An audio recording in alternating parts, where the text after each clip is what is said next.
The shortcut to high-ticket sales. In video 7, I stepped you through the process most marketers go through to master high-ticket sales. As you can tell, it's not exactly smooth nor easy. However, for the longest time, this is how most marketers learned. They had to learn the hard way. They had to pay their dues. In fact, the process is so hard that the vast majority of people who tried their hand at high-ticket sales end up dropping out or settling for mediocre results. It's fairly rare for somebody to become really successful doing things the hard way. Still, after some time, a significant portion of people would graduate from getting mediocre results to getting better results, but it can take quite a bit of time. In fact, for too many people, it takes too much time and involves too much experimentation. No wonder too many marketers just give up. Thankfully, there's a better way. It's always a good idea to start out with high-ticket sales by learning the ropes.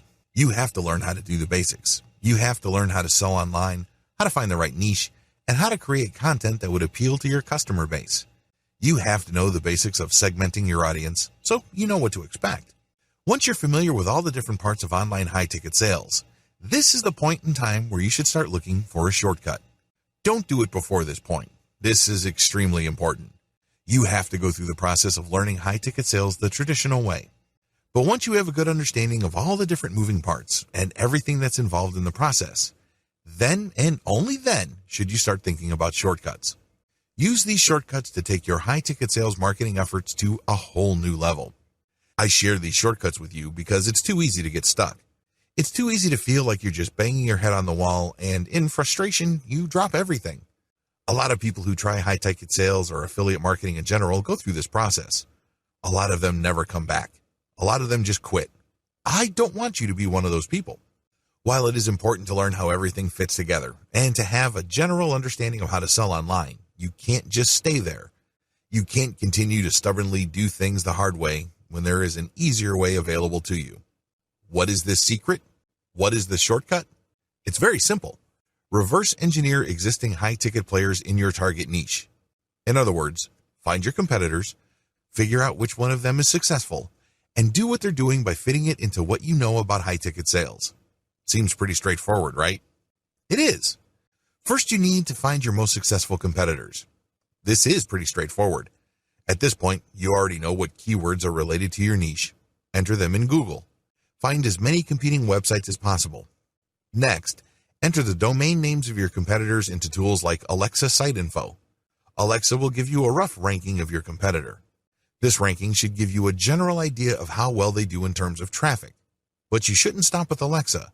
You should also take your competitor's domain and plug them into SEMrush. SEMrush will tell you how well they're doing when it comes to SEO. Putting all these data sets together, you can get a good idea which of your competitors are getting a lot of traffic in your niche and which ones are struggling. Learn from the winners.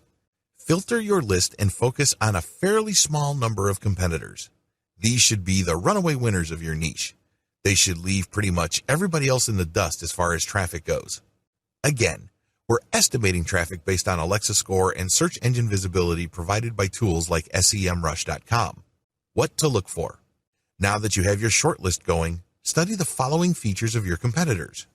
Their content strategy. What do they write about? What do they focus on?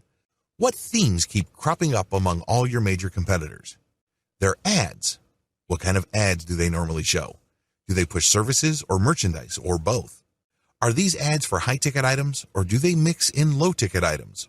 Do they openly advertise their $1 or buyer list products? Their mailing list strategy. Do they have a mailing list? Join their mailing list and see if they segment or filter their main mailing list into smaller lists. Do they use $1 items to create buyers lists? Their ad designs.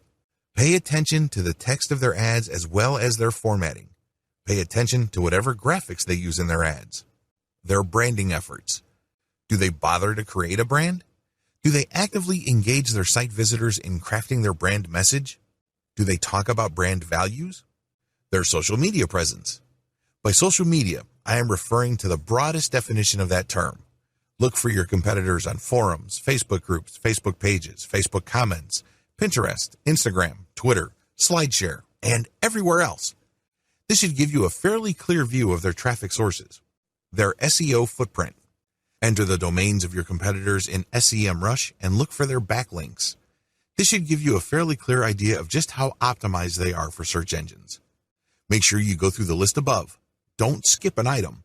You need to reverse engineer all your competitors using the list above so you can be properly informed as to how they got to the position they're in. This information will also function as a roadmap for your marketing efforts later on.